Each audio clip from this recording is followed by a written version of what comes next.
Hello, everyone. I'm Kevin Gosztola, and I'm the managing editor for Shadowproof and also the curator for the Dissenter newsletter, which you can find at the bottom of the screen there. It looks like we might be having just a small internet connection issue, so let me work through that.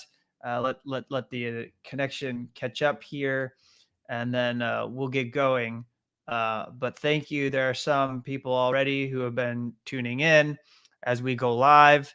And as you can see from the title of the video, we'll be getting into Chelsea Manning's new book, which I have here. This is her book, Chelsea Manning, README.txt or README.txt, and knew that this was coming. She was working on it, has been working on it for multiple years, and it tells her story. This is what she wants everybody to read and know about her. And also, it has some things that I didn't know, even though I've covered her case extensively, perhaps in more detail than I can only name 3 to 5 other people who might know more about Chelsea Manning's case than I do. And I've cared a lot about this, especially as it fits within the context of prosecutions under the Espionage Act and the war on whistleblowers. And so I welcome you to join me. But first, if you can, hit the subscribe button. If you appreciate this video, it's going to be a longer video, but I'll add chapters. I've got clips that are ready from Chelsea going around to do many establishment media shows. And I mean many because she did more shows than most people get to do when they have a book that is out for release that tells their story. She did quite a blitz, going to several shows in the last 24, 48 hours.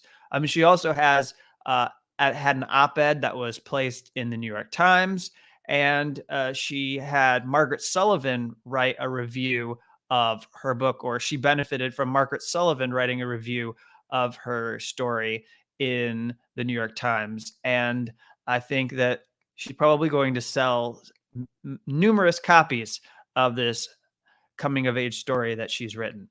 So let's play this first clip. Let's start. This is her on CNN, on Jake Tapper, on his show that he has. I think it's a primetime show now. And so here we go. Let's watch this first clip. When the world first came to know Chelsea Manning in 2010, she was just 22 years old, an Army intelligence analyst and a whistleblower who shook up everything we thought we knew about U.S. wars in Iraq and Afghanistan. She leaked hundreds of thousands of classified documents to WikiLeaks. Now, to some, Manning is a hero. To others, she's a traitor. But after serving 7 years in a military prison, including time in solitary, she was granted freedom when then-President Obama commuted her sentence in 2017. Chelsea Manning is now trying to reclaim the narrative about why she did and what she did in a new memoir titled README.txt. Chelsea Manning joins us now. Thank you so much for joining me. Thank you.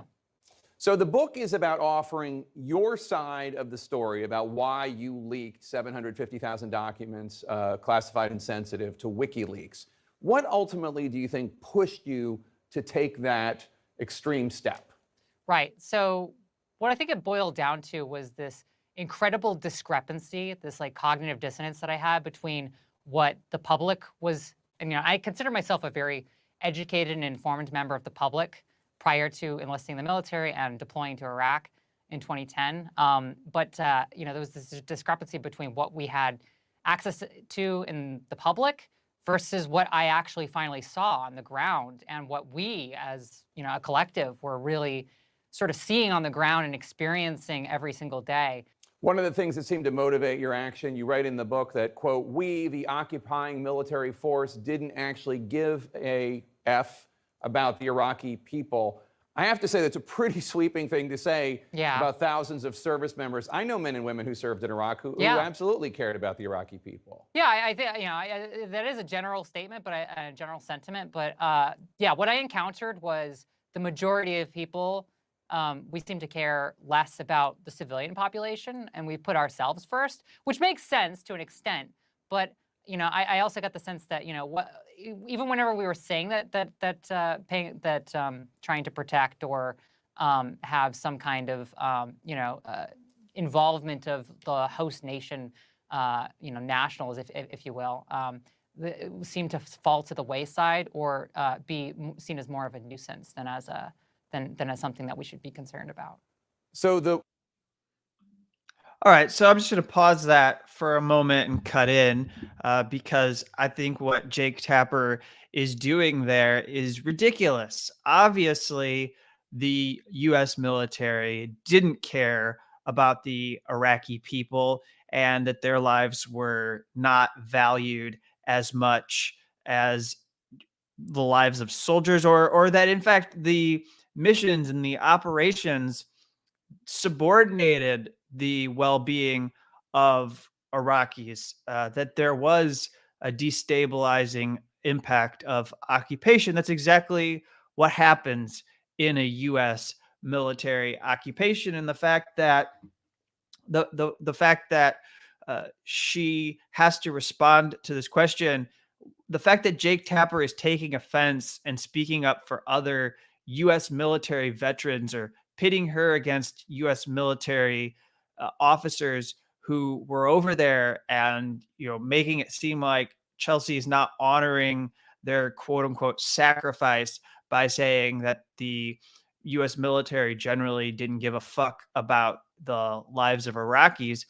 I just find that to be really hard to tolerate because what she's saying is borne out from the torture, the war crimes, the civilian deaths that unfolded. The fact that part of what we learned because of her disclosures was that 15,000 civilian deaths were not part of what we officially knew as far as the death toll.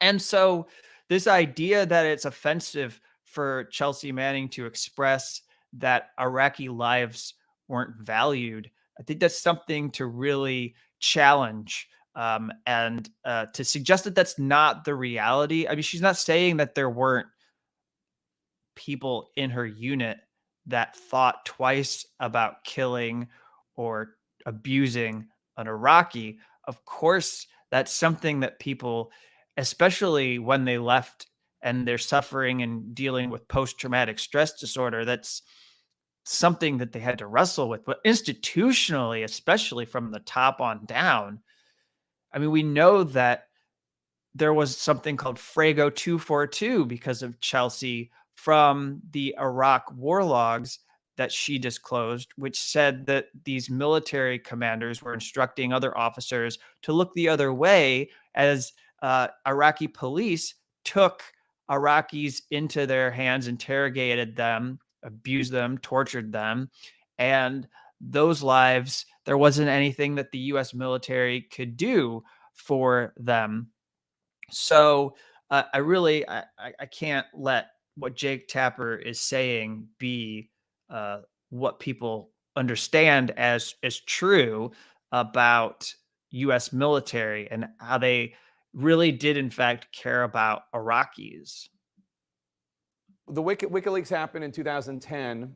In an interview that year by a British television station, Channel 4, a Taliban spokesman said the group would punish Afghan nationals working for the U.S. that are named in the WikiLeaks logs. Now, I don't know of any who have actually been harmed. Right. But did that not worry you at all? I mean, there are individual Afghans and Iraqis who were working with the U.S. trying to help their country, and they were being named, and it might put them in jeopardy to have their names leaked. This actually got fleshed out through the court-martial process. We were obviously given discovery and evidence, and those statements were made in 2010 and 2011. But as we came to find out later, there were no informants' names in anything.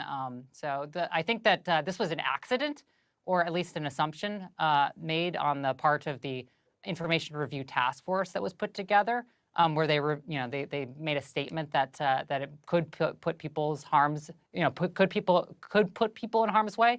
But I was very careful in not identifying what is called source identifying information, which is covered under a very different classification and protocol system.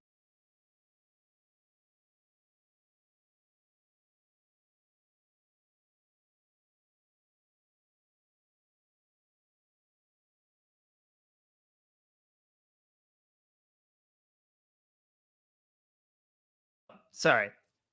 Sorry about that. So we know that Chelsea Manning did look at the documents and make a judgment about the sensitivity of it. This was something that was expressed during her court martial, where she had a chance to speak to everyone and address the court. And then, of course, anybody who was in the public gallery, along with the press, were able to hear from her. It's the first time we got to see her and hear her lay out this part of her story.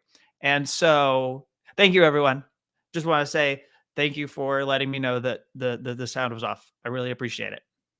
So, so she herself was concerned about this when she gave the documents over to WikiLeaks and was pretty confident that these military logs that were released up about Afghanistan were in fact historical records that would not result in something in which I guess terrorist or militant groups could target U.S. soldiers, and or that they would be able to target informants. But there was this blog post that was done, which is what Jake Tapper is referring to, about hunting informants allegedly, and that the Taliban would do this. This was done by Robert Mackey, a blogger at the New York Times. He was a blogger. I know he went on to work for The Intercept. And he posted this story that ended up becoming this piece of propaganda that is actually in the indictment against Julian Assange.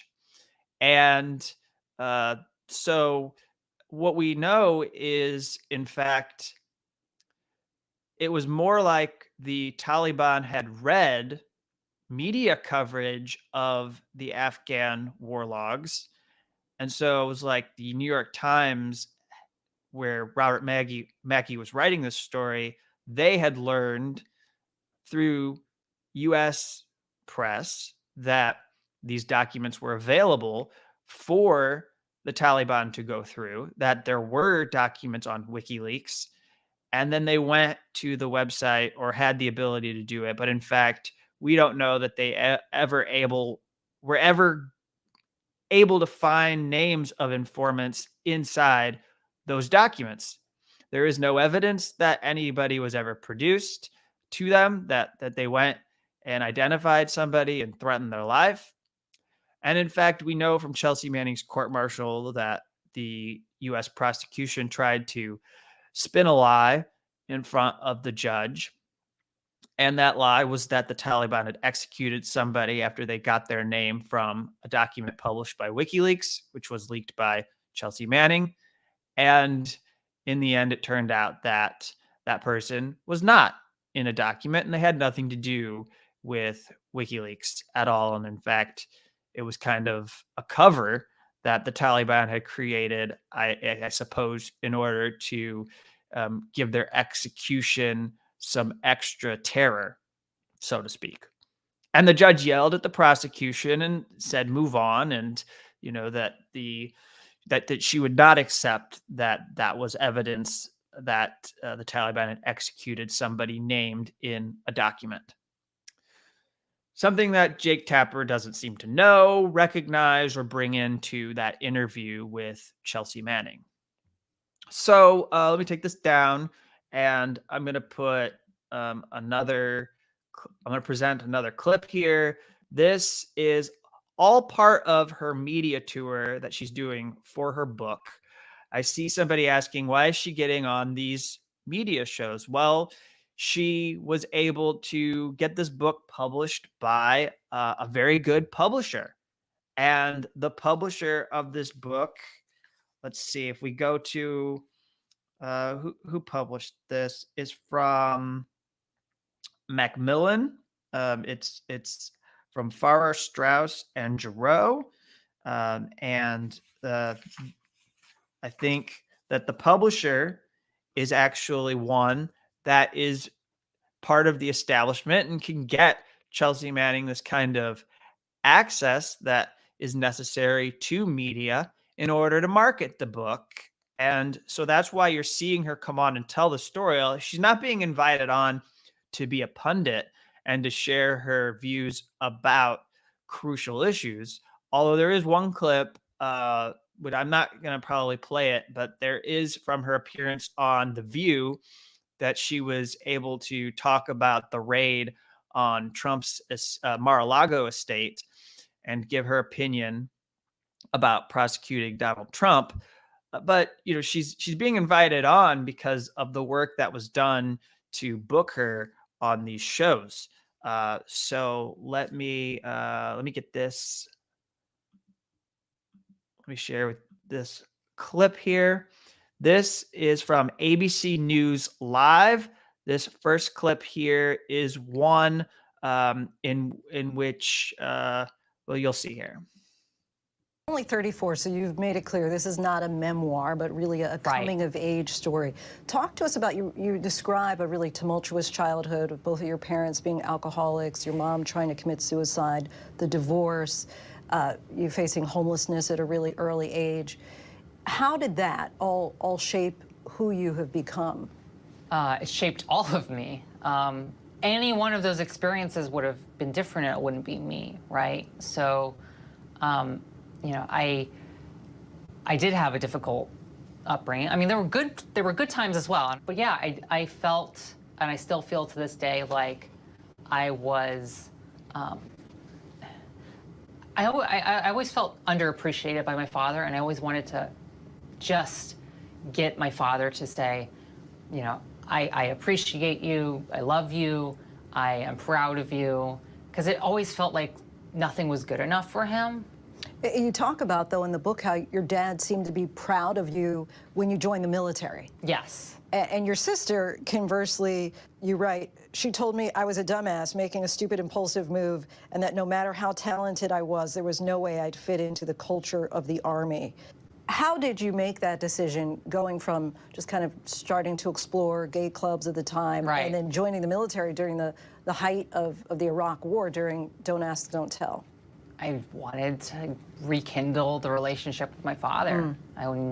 He kicked me out of the house in 2006, and he had remarried, and but I felt like there was unfinished business. I think I was also I was genuinely looking for some way of fitting in the world, of having stability, and my father kept pitching stability and structure. But through all, in all of this, it was really just, I wanted to feel like I could make a mark on the world and not just be struggling to stay afloat. Some people are going to hear you say that and say, that's what this is about. You wanted to make your mark on the world. What would you say that really led you that day to decide to upload more than 700,000 classified documents? Right. By the time I got into Iraq in 2010, or in 2009 we deployed, and by 2010, that was when I started to make these decisions, I had become very professional. I had this sense of purpose and this sense of I can do something and I can be a part of something bigger, and then have that, be having this cognitive dissonance between something that I believe in and really have invested an enormous amount of time and energy into, be contradicted by the realities on the ground. Come on. What is the truth that you wanted Americans to know? That the sanitized version of the Iraq War up to this point, this discourse had started to be sanitized again and started to be glossed over again. These cycles of retribution, of death and destruction, of brutality, and not having the public not having any full understanding of this. I wanted to make that available. I wanted that discussion to happen. So there you see her laying out or answering the question of, why she did it. We know some of that already because of the statement she made during her court martial, but I guess she gets to do this now in the context of a memoir and to discuss why she joined the military. There you're seeing the personal conflict that was going on from the childhood that she had and how she was her father seems like a pretty abusive person to her.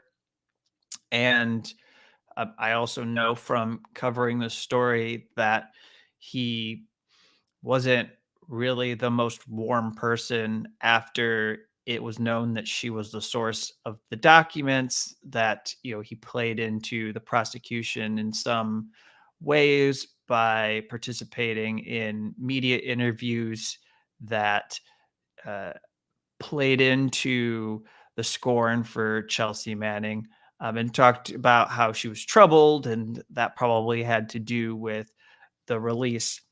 Now, I want to, before I get to another clip, just read a very powerful section of Chelsea Manning's story, which was something that I recognized when I covered her court martial. And it was how the issue of gender identity was used by her defense in order to mitigate the harshness of what the U.S. military was doing to her.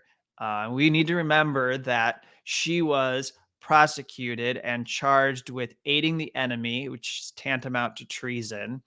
She was acquitted of that charge, but it was a really uh, harsh set of allegations that came with it. The narrative was that the documents had been passed on to WikiLeaks and then indirectly aided Al-Qaeda terrorists. That was the way that the prosecutors talked about her. And they really went after freedom of expression with this. And then the other thing was the Espionage Act offenses and the computer crime offenses.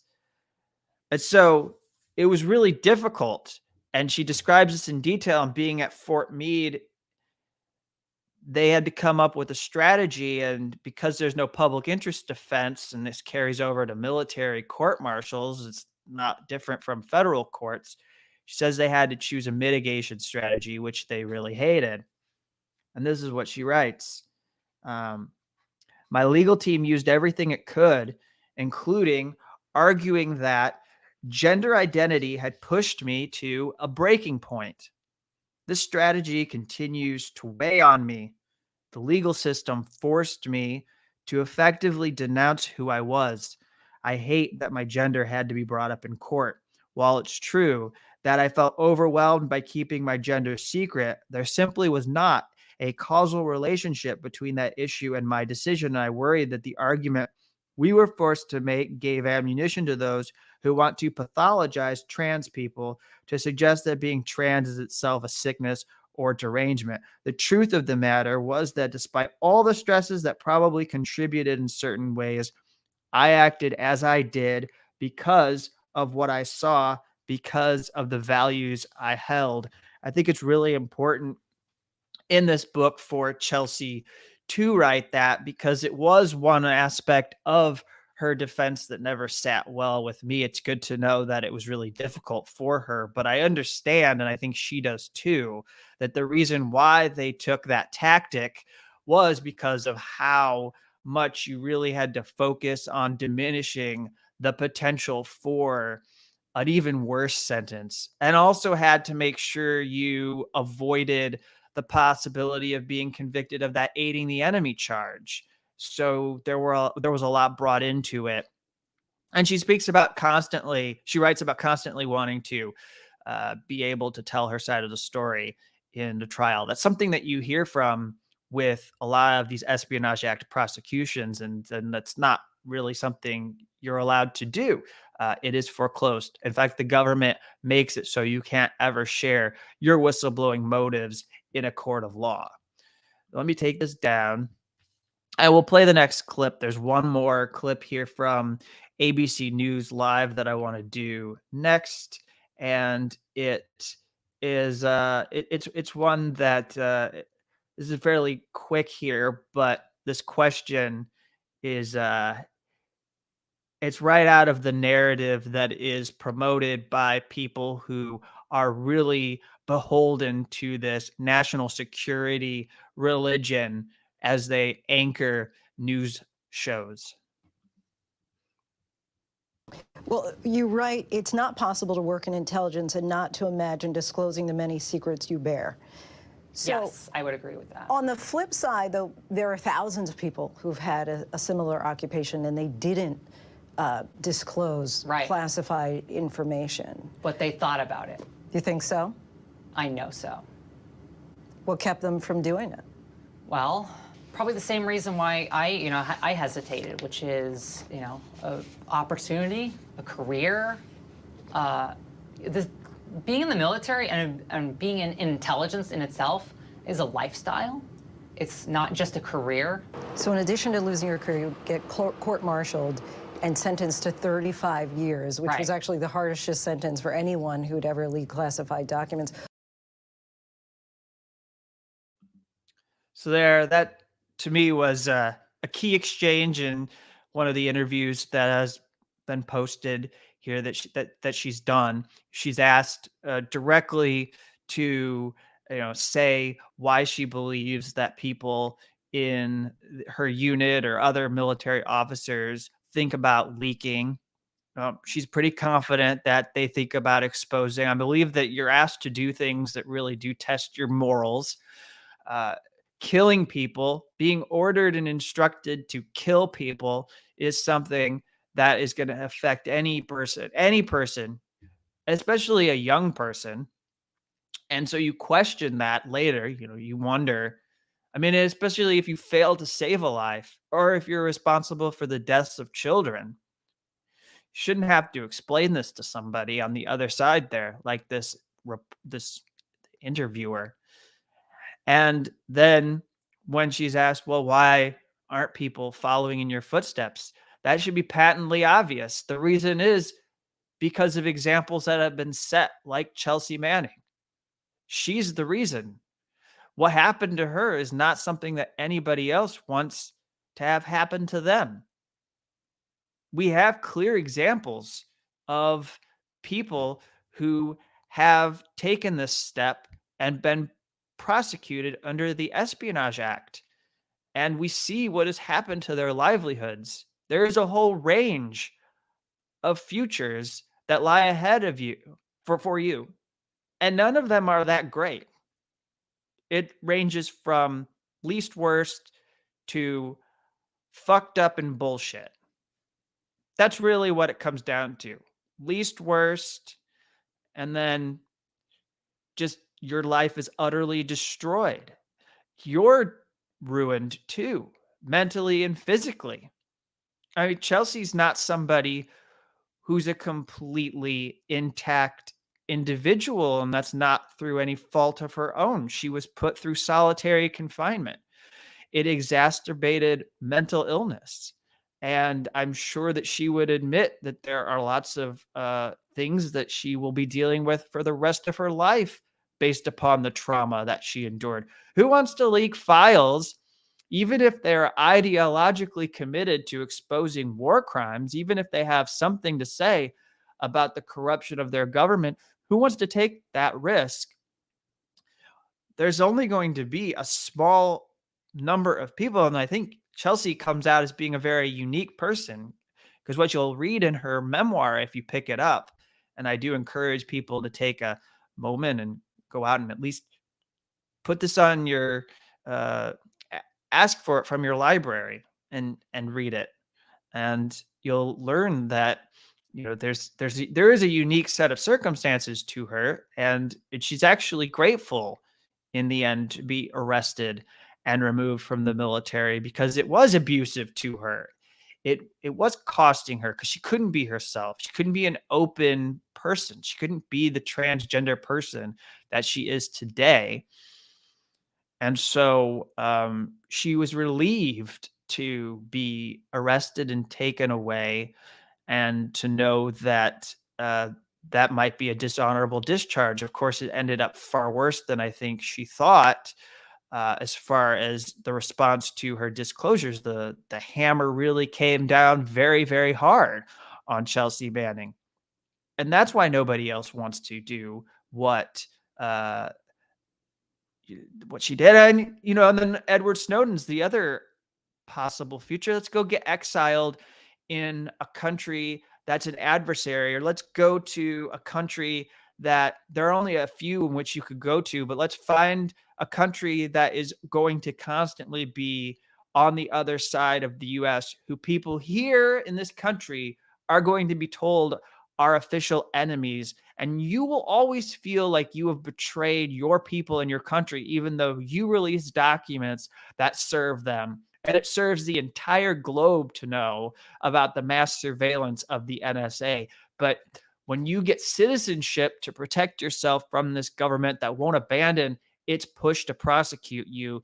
you are made to feel like you have somehow betrayed your people and that you aren't a patriot anymore. Who wants this future? Nobody wants this fucking future. It should be that obvious to anybody who interviews Chelsea and others. So here you go. I've got one more clip to bring. I've got a few more, but we're going to do this. I'm going to keep doing this for probably another 25, 30 minutes. There's a lot of material out there to comment and work through. And so if you're able to stick around, there are more clips. I'm getting up this clip from CBS this morning, and she was on the show, and it was just gotta find it here. Here we go. This is her, and this is a Sunday, not a Sunday. This is a weekday morning news program.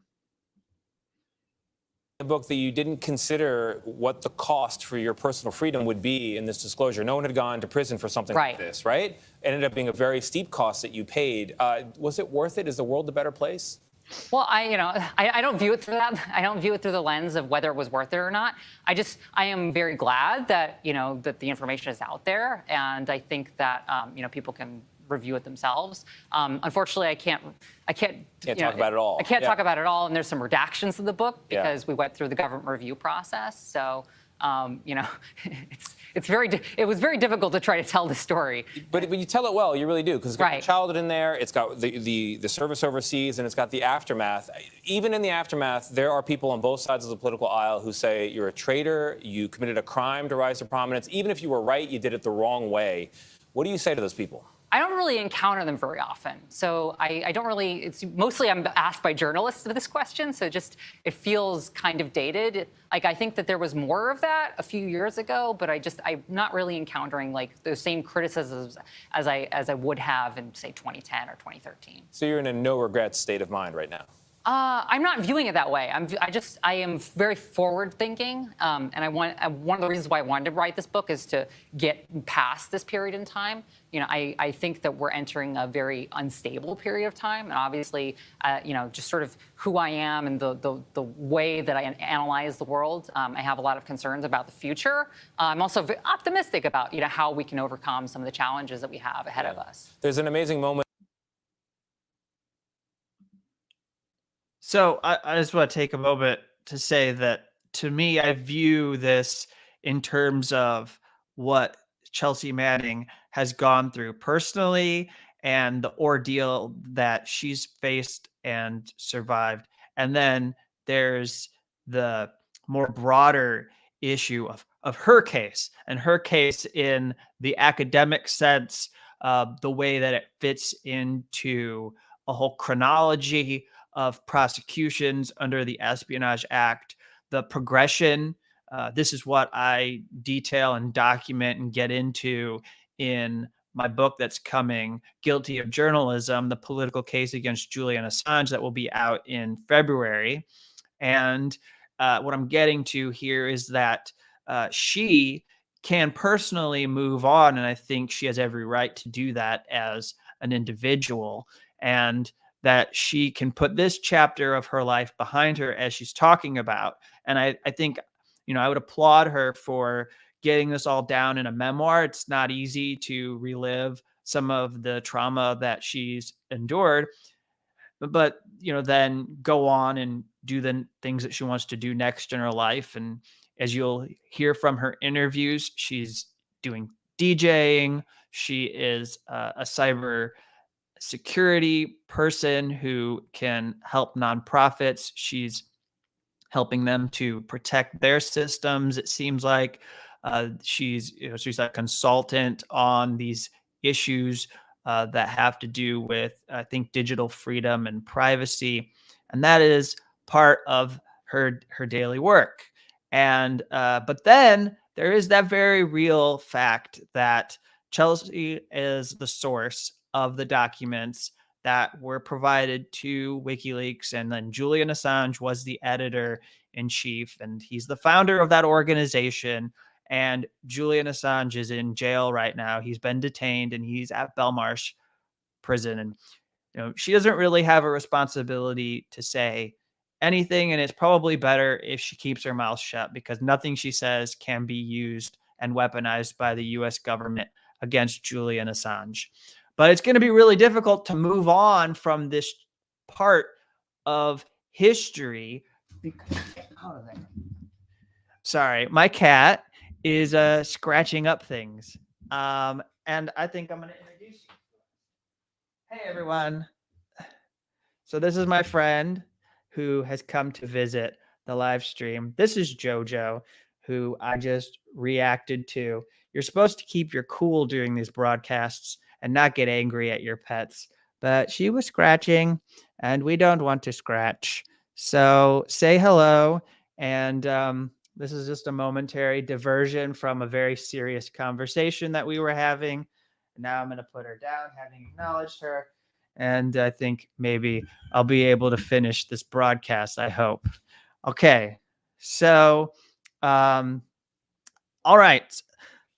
The point I was making is that we don't really get to just memory hole or move on from what Chelsea Manning has gone through, because it's very important for us to care about the prosecution that is unfolding against Julian Assange and what's at stake as far as press freedom and freedom of expression. So let me get this up, and let me go back to the clip. We'll play the rest of it.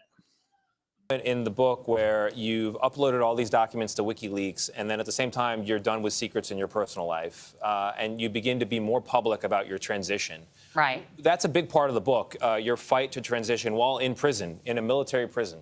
Right. What do you want people to take away from that part of the book? I mean, I'm just trying to tell what my experience was.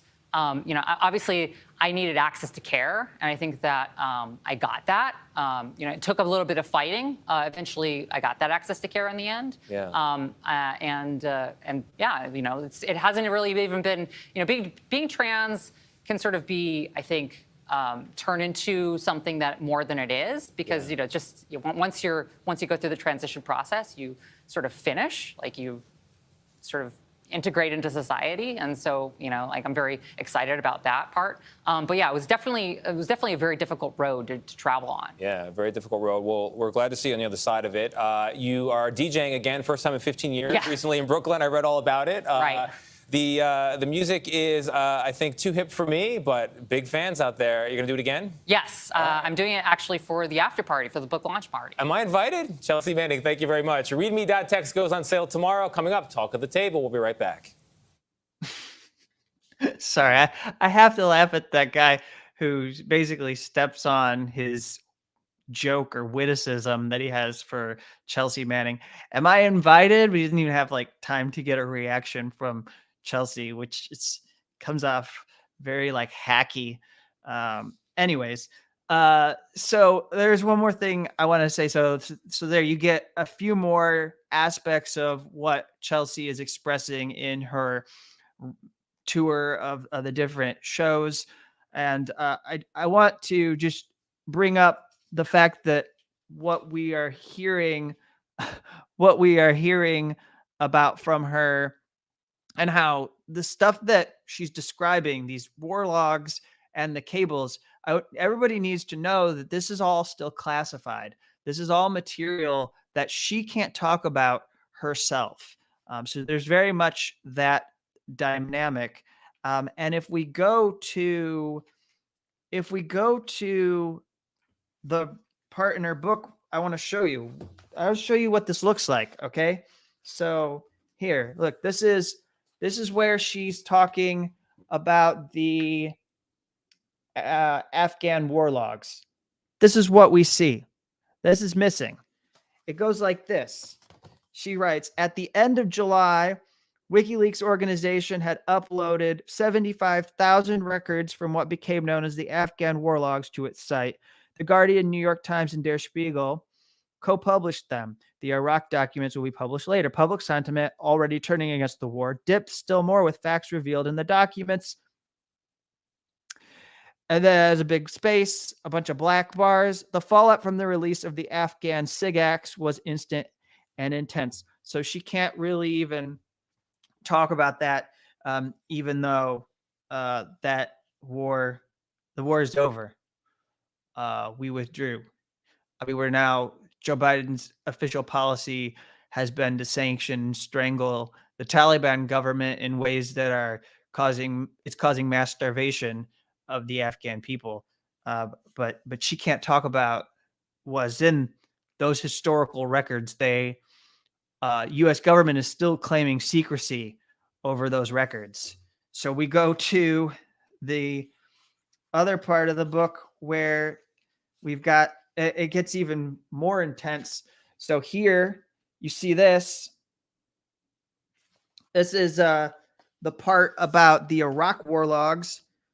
And again, it leads into mentioning the people who partnered, and that they published what became known as the Iraq war logs, more than 390,000 documents, and it's just black bars.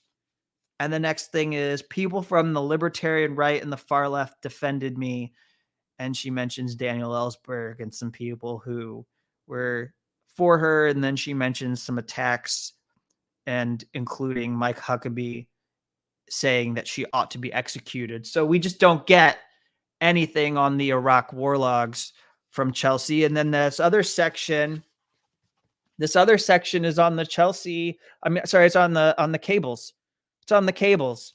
The cables, journalists immediately started using the cables to fact check, to get a deeper understanding of the powerful institutions they covered, and to uncover new truths. And I presume she gave some examples of what she found gratifying, and wanted to tell people how some of the things from the cables had worked their way into common knowledge. But the U.S. government says no.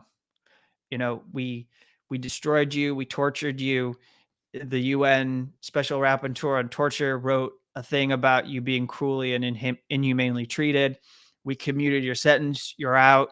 You're a celebrity. People now look up to you. You're somebody who speaks up for trans rights, and everyone thinks that that's admirable. But I'm sorry, we still can't release this information and let it be not classified. We're still going to say that we have custody of this information, which we really don't have. We lost control of it, but we're going to pretend like it's still secret, even though we can all read it.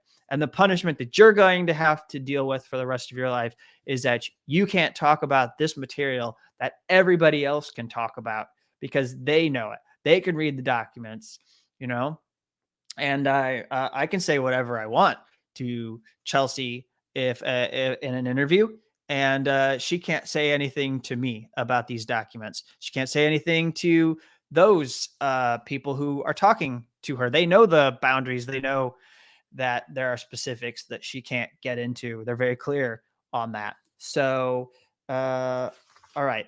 Just want to make sure you saw that part. So let's play the clip of her. She went on The View, and I clipped part of that appearance, and let's play that so you can see what it was like to be on the view and discuss this book. Well, and you're also just a technology savant, right? Right. So that was the book is great. I'm glad you wrote it, and I think it'll explain a lot to a lot of people.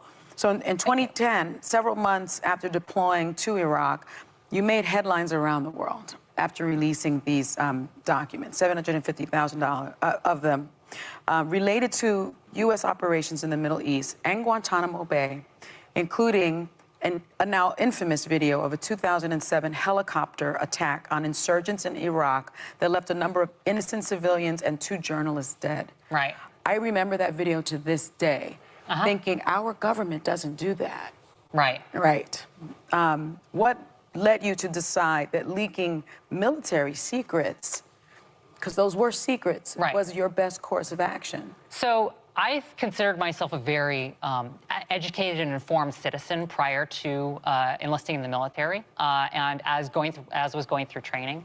And I came to this realization when I was on the ground that the reality that we had been told beforehand was so vastly different than the experience that everybody was seeing with and dealing with, and even people who were coming back were talking about, versus what was being shown on television. And this was right after the Obama administration had come in, so the Iraq war had sort of been sanitized a little bit by this point. And I felt like after reading this Thomas Friedman article that sort of glossed over, and made the war in Iraq seem like it was a liberating effort in some way, and then seeing the on-the-ground reality of just death, destruction, and I'm a data analyst, so I look at data. I look at I'm a very I take a step back and I look at just data and just connecting that data and realizing this is not a spreadsheet, this is not a database. These are human beings, these are human lives. Just really had this strong emotional impact on me. And Chelsea, thanks so much for being here, and thank you for your LGBTQ activism. I think it's very important. Now, I remember when the story was unfolding, I was very supportive of your kind of dedication to radical transparency. And personally, that changed for me when I worked at the Department of Defense and held a high-level security clearance like you did, and worked with a lot of assets in the field and had more of an understanding of how their lives were at risk, the time their families were, and that classified information often is just a snapshot of what the full picture is. So I want to know, why did you decide first to subvert your chain of command in leaking this? And how were you confident that what you released didn't put anyone at risk? So hold on. Before she gets to answer that question, I just want you to know just how much of a dog shit question that is. And I think that's Abby Huntsman who's asking that. I just want to make sure I've got that correct before I go further. No, that's not Abby Huntsman. I don't actually know who that individual is, but that is a terrible question, but also you're outing yourself. You had a supportive view of Chelsea Manning. You went and became a part of an institution that is implicated in the wars that were exposed by these documents, and it changed your mind to where you are no longer able to see clearly that what we learned and what Chelsea Manning did was something that we needed to confront, that we needed to grapple with it. And so you're saying, like, the revolving door is on display. You're going from civilian life to working through the military. Now you become the pod person, and you come back, and now you've taken your position and you're on The View. And what you now get to express is that your mind was shaped by this institution, and you want everybody to conform to what you've learned. That you're advancing the position of the U.S. military, whether you know that you should be critical of that institution or not, because you've had this experience. They've shaped you. They showed you, as she says, I saw that classified documents are sometimes just snapshots of what you're not getting the full picture. But here's the thing. These weren't just individual little classified reports. This was an entire database of material. It doesn't lie. And that's the thing that was extraordinary about it. The entire databases were published by WikiLeaks that was enabled by Chelsea Manning's act of courage. And we are able to talk in very clear detail about the small change of war, both in Iraq and Afghanistan. And so your propaganda won't work. Whatever someone told you who was your boss at the Defense Department, you can't get away with it. We know that it's not the truth. But again, try to ask your question about why she was subverting the chain of command. Like the chain of command shouldn't have been subverted for not holding people accountable who were engaged in atrocities which ruined any credibility the U.S. had. Not that they should have even have been in these countries in the first place for these military occupations. So I felt pretty confident because it was my job to know this information inside and out. There's always sort of the question that's being asked as you're going through this kind of process, as other people have gone through this process as well in their minds. And I was very confident that this wouldn't harm anyone. This wasn't going to cause any damage or anything like that, apart from embarrassment, perhaps.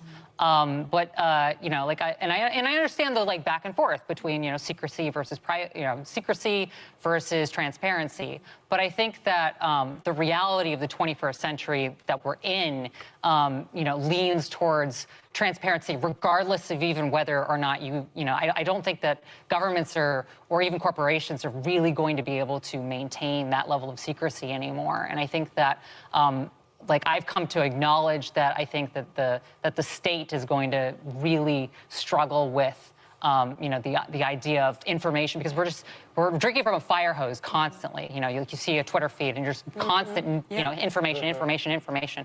And it's more about verification of information and the filters that go through that, which is one of the reasons why the spread of misinformation and disinformation and being able to verify information is, I think, going to be one of the bigger struggles of the next few decades. Probably. Look, don't go anywhere. All right, everyone. And so there's most of her appearance on The View.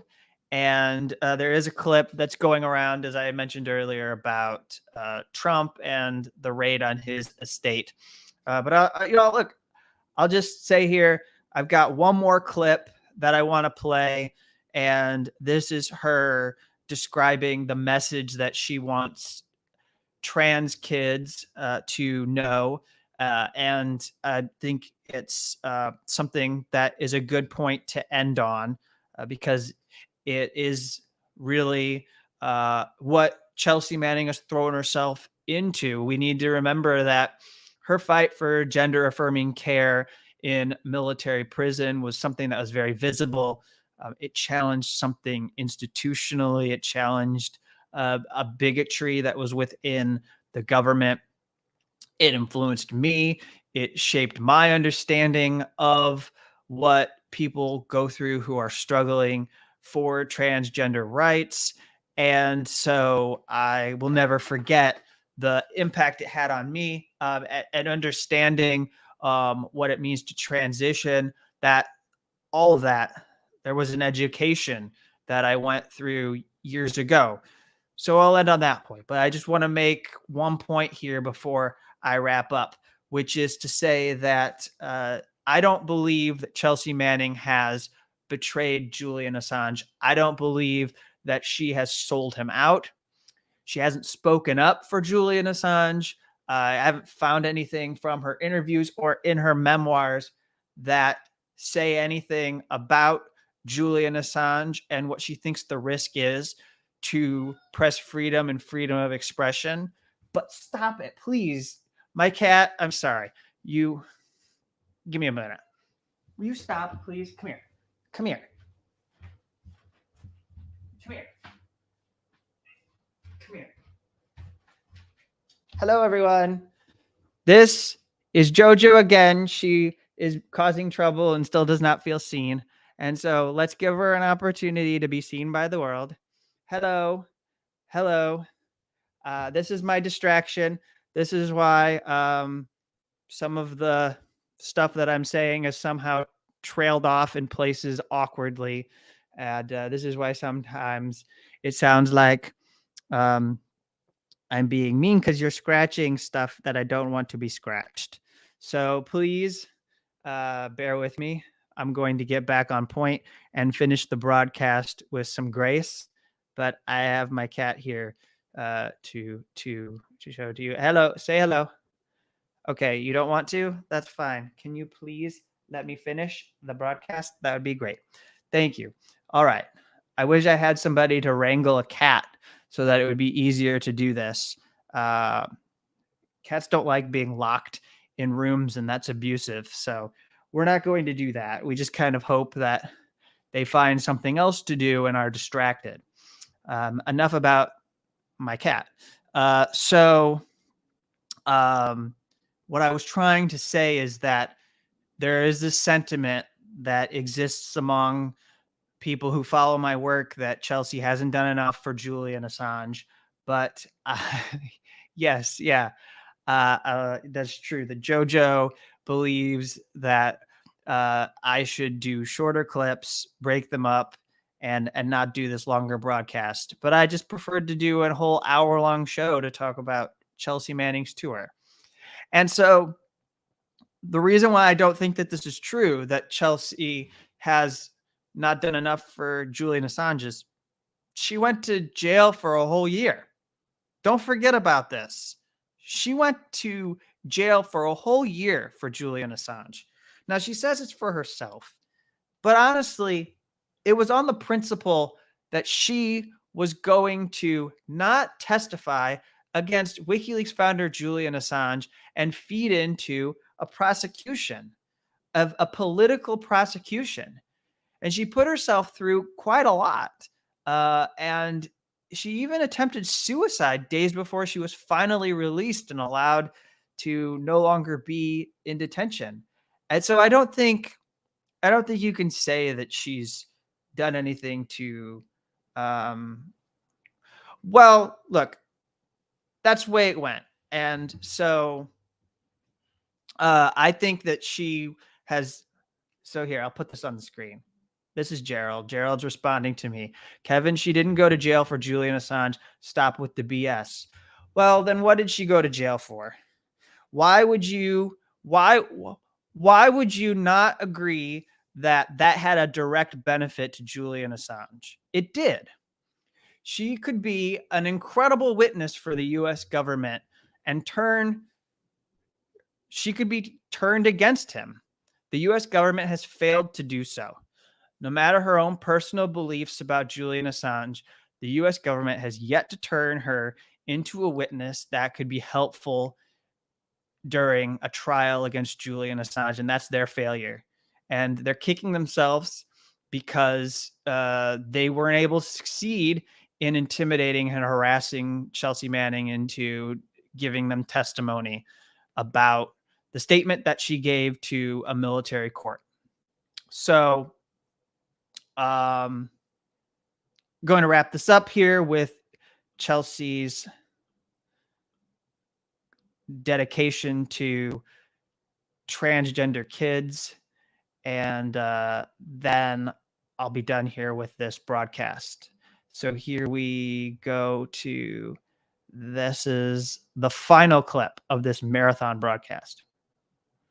And I'd like to read the book dedication. It says, this book is dedicated to the brave trans kids who struggle to live as themselves in a hostile world. You make me proud. Yes. What is your message beyond that to trans kids right now who are struggling and feeling uncomfortable perhaps in their own skin? You know, I went through that experience as a kid. I know what you're going through very deeply. And I'm thankful that kids are able to even know this kind of information, because I didn't when I was that age. And I just needed somebody to tell me that I was loved and appreciated for who I am.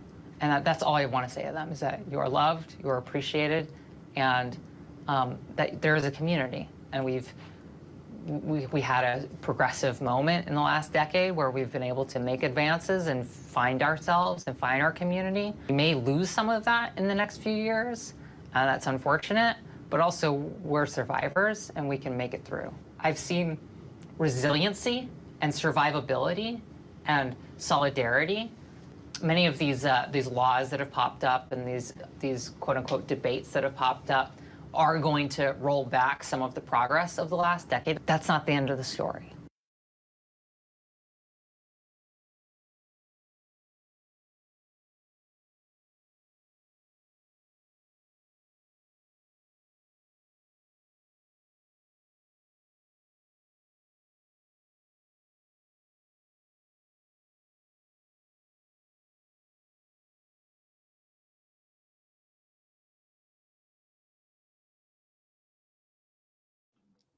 Thank you again.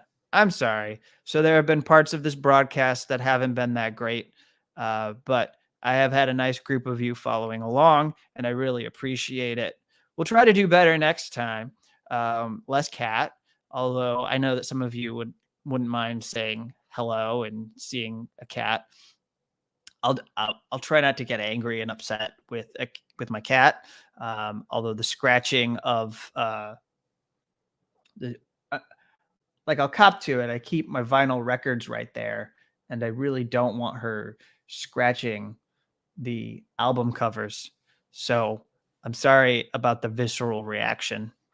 It's a very human reaction. We've been talking about humanity. That's my humanity that I bring, that I physically cannot handle a cat dragging their claws down the covers of my albums.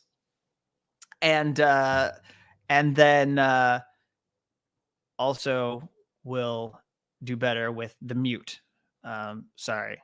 If I had a producer, which some better funded shows have, then I would be able to quickly figure out that things were going off the rails, and the producer would get me back on track and make sure that I wasn't muted. Well, that being said, thank you all for tuning in. And I've now made people upset at me for the scratching of the vinyl. Okay. Well, there's my website. If you're not a subscriber, I encourage you to go there. I'll be writing something about Chelsea Manning's book that's a little bit more detailed and focused on some of the things that she has written, which I didn't know, even as somebody who has followed this closely. She says in interviews things that are more broad outlines of some of the things from the book, and but there are things that I would like to highlight in more specificity. And then obviously I'm covering Julian Assange's case and other whistleblower stories, and that's where you can find that work. It's been a pleasure to be talking with you, and I will be back soon with another stream. Thank you, everybody, for tuning in.